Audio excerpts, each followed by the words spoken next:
I am dying of love. That is how it is.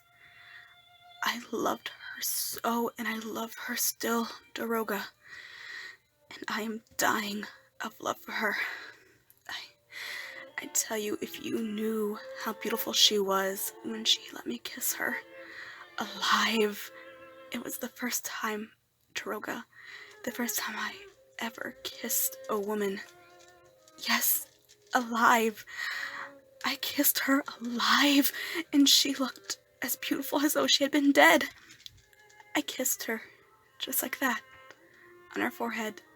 She did not draw back her forehead from my lips. Oh, she is a good girl. She is a good, honest girl. And she saved your life, Daroga, at a moment when I would not have given 2 pence for your Persian skin. As a matter of fact, nobody bothered about you. Why were you down there with that little chap? You would have died as well as he. My word, how she entreated me for her little chap. But I told her that, as she had turned to the scorpion, she had, through a very fact, on her free will, become engaged to me, and that she did not need 2 men to be engaged to her, which was true enough. As for you, you did not exist. You had ceased to exist, I tell you, and you were going to die with the other. Only mark me, Daroga. When you were yelling like the devil because of the water, Christine came to me with her beautiful blue eyes wide open. She swore to me, and she hoped to be saved, that she consented to be my living wife. Until then, in the depths of her eyes, Daroga, I'd always seen my dead wife. It was the first time I saw my living wife there. She was sincere, and she hoped to be saved. She would not kill herself. It was a bargain. It was understood that I would take you both back to the surface of the earth when I last cleared the Louise Philippi room for you. I came back alone. You see, Daroga, I couldn't carry him up like that at once. He was a hostage. I could not keep him in the house on the lake either because of Christine. So I locked him up comfortably. I chained him up nicely.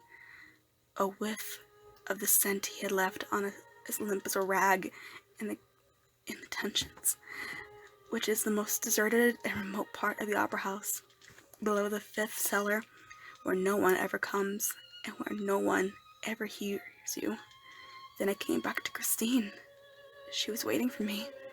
Yes, she was waiting for me, waiting for the erect and alive and real bride, as she hoped to be saved. And when I came forward, more timid than a little child, she did not run away. No, she stayed, and she waited for me.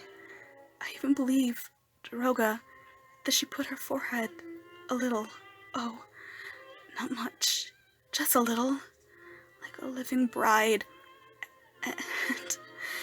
And I kissed her. She did not die. Oh, how good it is, Daroga, to be kissed by somebody on their forehead. You can't tell, but my mother, Daroga, my poor, unhappy mother, would never let me kiss her. She used to run away and throw me my mask, nor any other woman ever. You can understand my happiness was so great that I cried, and I felt her feet crying, and I kissed her little feet crying. You're crying too, Daroga. And she cried. The angel cried. Yes, Daroga. I felt her tears on my forehead. On mine. They were soft. They were sweet. They trickled under my mask. They tingled with my tears in my eyes. Yes, they flow between my lips. Listen, Daroga, to what I did. I tore off my mask so that to lose one of her tears, and she did not run away, nor did she die. She remained alive, weeping with me. We cried together. I've tasted all the happiness the world could offer. Listen, Daroga, to this. pot at her feet, I heard her say, "Poor, unhappy Erik." And she took my hand. I had become no more, than a poor dog ready to die for her. I mean it, Daroga. I held in my hand a ring, a plain gold ring which I had given her, which she had lost, which I had found again.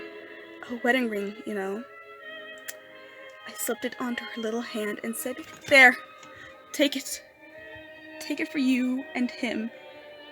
It shall be my wedding present, a present from your poor, unhappy Erik. I know you love the boy. Don't cry any more." She asked me in a very soft voice what I meant. Then I made her understand that, where she was concerned, I was only a poor dog, ready to die for her, but that she could marry the young man when she pleased. But she had cried and mingled her tears with mine.